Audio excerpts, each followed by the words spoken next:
एक बार राजा विद्याधर के दरबार में एक कलाकार अपनी कला का प्रदर्शन करने आया। है कोई जो पेश करे मिसाल, इस शेर को बिना पिंजरा खोले बाहर दे निकाल। विजयनगर वासियों की बुद्धिमत्ता को ललकार रहे हो, वो भी महाराज के सामने।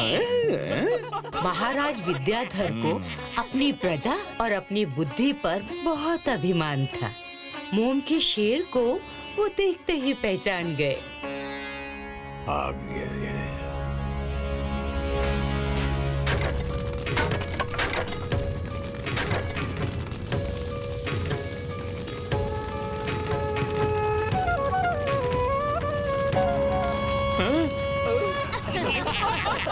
तुम्हारे मोम का शेर पिंजरे के बाहर है कलाकार।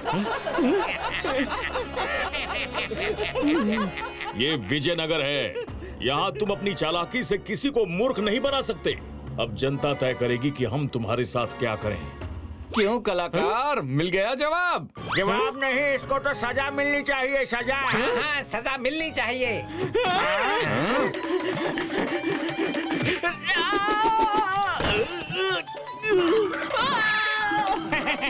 अच्छा सबक मिला इस कलाकार को। हाँ? सही कहा।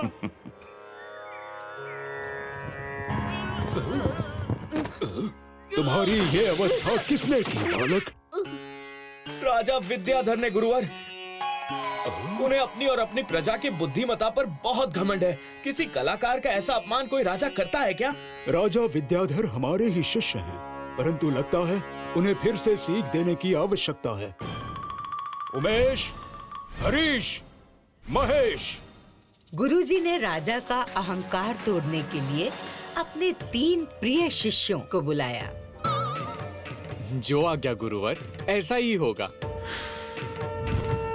वो तीनों भेष बदलकर अपने गुरु की आज्ञा का पालन करने चल पड़े और हरीश पहुंचा पान वाले की दुकान पर। श्रीमान, ये पत्ते कैसे दिए?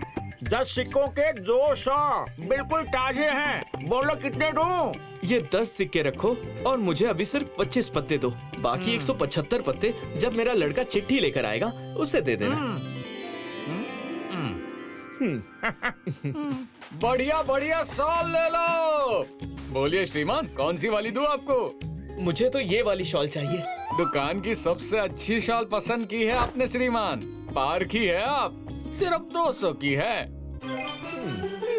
ये 25 सिक्के लीजिए, बाकी के 175 उस पान वाले के पास रखे हैं। आप वहाँ किसी को भी भेजकर मंगवा सकते हैं। मेरी चिट्ठी उसे दीजिएगा, वो आपको दे देगा।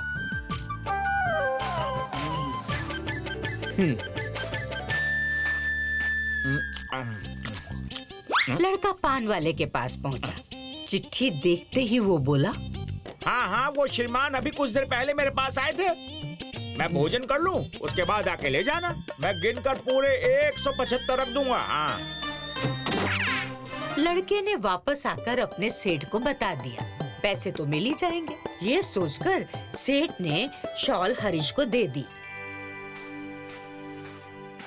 जब लड़का और उसका मालिक दोबारा पान वाले के पास पहुँचे तो उसने बजाय सिक्कों के पान पकड़ा दिए। इसका क्या करूंगा मैं? मुझे क्या पता, खाओ या बेचो, तुम्हारी मर्जी। अरे मैं तो मेरे सिक्के लेने आया हूँ। अरे कौन से सिक्के? श्रीमान के तो पान के पत्ते बकाया थे जो मैंने दे दिए।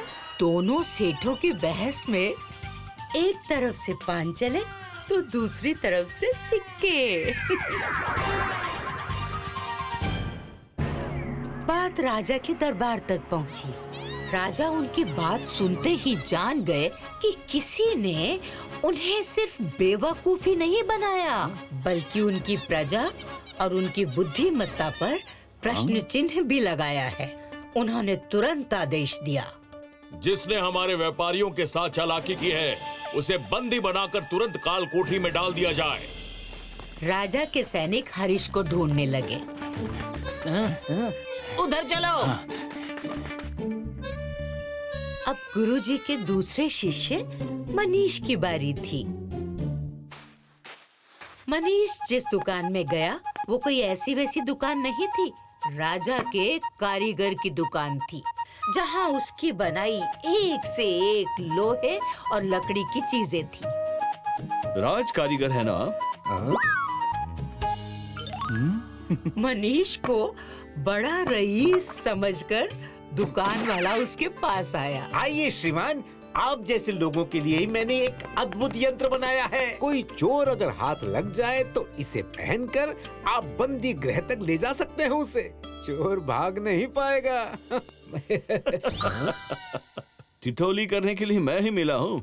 अरे जो चोर जंजीर तोड़ के भाग जाता है वो इस लकड़ी से रुकेगा क्या? हाँ? मैं राज कारीगर हूँ श्रीमान, इसकी मजबूती साबित कर सकता हूँ। लगाइए ताला श्रीमान जी और देखिए इसकी मजबूती। मनीष को जैसे इसी मौके का इंतजार था। उसने राज कारीगर के कहने पर ताला लगा दिया और उसकी हालत पर हंसता हुआ चाबी अपने साथ ले गया। जैसे ही ये खबर राजा को लगी, वो गुस्से से आग बबूला हो गया। बस बहुत हुआ। कोई हमारे लोगों को बेवकूफ बनाकर हमारे साथ उपहास कर रहा है। हम स्वयं उसे बंदी बनाएंगे। हाँ। राजा भेष बदलकर निकल पड़ा और उसने देखा नगर के दरवाजे पर सुनसान जगह पर एक आदमी आम का टोकरा लेकर बैठा है। वो कोई और नहीं, गुरुजी का तीसरा शिष्य उमेश था। अरे, इसने अपनी दुकान नगर के द्वार पर क्यों लगाई है? कहीं मेरे लोगों को मूर्ख बनाने वाला यही तो नहीं है? भाई, आम कैसे दिए? मैं यहाँ आम बेचने नहीं बैठा हूँ। तो नए आए हो क्या? तुम्हें पता नहीं, आजकल राज्य में एक गिरोह घूम रहा है जो लोगों को बेवकूफ बनाता है। हमारे राजा भी उनसे परेशान है। हाँ, वो तो है। उस गिरोह का सरदार इसी मार्ग से जाने वाला है। मैं उसे पकड़कर राजा के हवाले कर दूंगा। तुम जानते हो सरदार को? अरे और नहीं तो क्या, बहुत लंबा, तगड़ा और ऊंचा है वो। देखोगे तो हालत पतली हो जाएगी। चलो चलो, अपना रास्ता लो। अरे भाई, मैं भी उसे ही देखना चाहता हूँ। यहीं कहीं छिप जाता हूँ।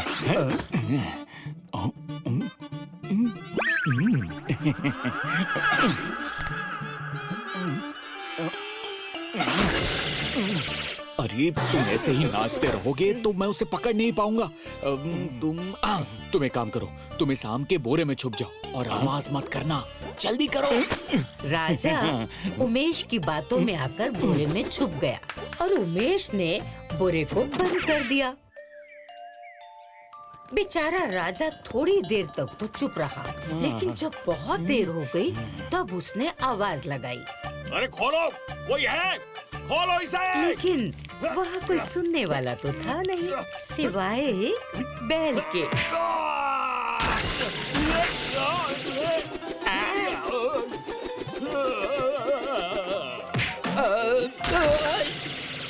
सैनिकों ने जैसे ही बोरे को खोला,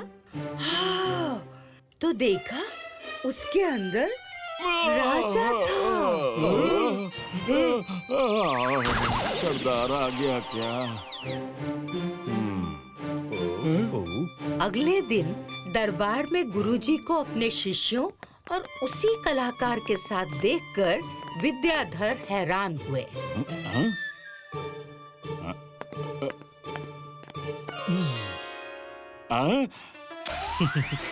गुरुवर, ये तो वही है जिसने तुम्हें बोरी में बंद किया था।